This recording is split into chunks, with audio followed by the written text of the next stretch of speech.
king king বাইথ দেৱতা king ৰজাৰ ধৰণী গজাই গুৰু ঢাকনি আপুনি ঐলাকত পৰিছে ঐলাকত চাকিছে দিন খাই দিন দেখিছে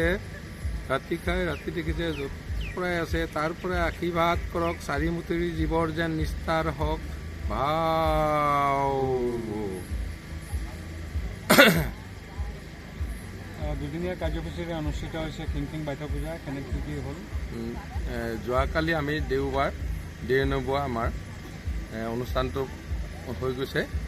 সুকলমে আজি মূল বাইথ পূজা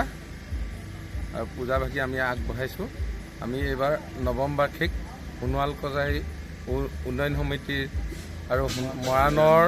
সোণোৱাল ৰাইজৰ সহযোগত এইবাৰ নৱম বাৰ্ষিক আমি অনুষ্ঠান কৰিছোঁ অংশগ্ৰহণ মানে আমাৰ এই ৰাইজ আছে মৰাণবাসী ৰাইজ আৰু ওচৰে পাজৰে ডিব্ৰুগড় চৰাইদেউ এনেকৈ ৰাইজে আহি আমাৰ ইয়াত অনুষ্ঠানভাগি আগবঢ়াইছে সেৱা আগবঢ়াইছেহি আৰু খুব সুন্দৰভাৱে আৰু এই হিচাপতে আমি এতিয়া অসমবাসী ৰাইজক শুভেচ্ছা জনাইছোঁ আশীৰ্বাদ কৰিছোঁ কিং ৰজাৰ দেৱতাক যেন সকলো শান্তি সম্প্ৰীতিয়ে যেন আমাৰ অনুষ্ঠানভাগি হয় তাকে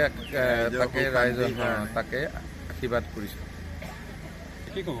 হয় আমি যথেষ্টখিনি আমাৰ মৰাণ অঞ্চলৰ যিখিনি সোণোৱাল ৰাইজ আছে সেই সকলোৱে আমি লগ হৈ আমি এই কিং কিং বাইথ দেৱতাৰ উদ্দেশ্যি আমি এখন পূজাভাগি অনুষ্ঠিত কৰোঁ আমাৰ যি শিৱ পূজা আয়োজন হয় তাৰ এসপ্তাহৰ পিছতেই আমাৰ এই কিং দেৱতাৰ আমাৰ পূজাভাগি হয় এই পূজাতে আমি আমাৰ পৰিপুৰুষসকলৰ প্ৰতি আমি শ্ৰদ্ধা নিবেদন কৰোঁ আৰু সকলোবিলাক যেনেকৈ আমি পুৰণ ভজন গমন আৰু ভ্ৰমণ এই চাৰিমুঠি জীৱৰ কল্যাণৰ কাৰণে আমি তেখেত কিং দেৱতাৰ ওচৰত আমি প্ৰাৰ্থনা কৰোঁ এই প্ৰাৰ্থনাৰে যাতে তেখেতসকলৰ সকলো ৰাইজৰে বা সকলো জীৱৰে যাতে মংগল হয় সেইকাৰণে এই অনুষ্ঠানটি আমি আয়োজন কৰোঁ আৰু এয়ে আমাৰ অতীতৰ আমাৰ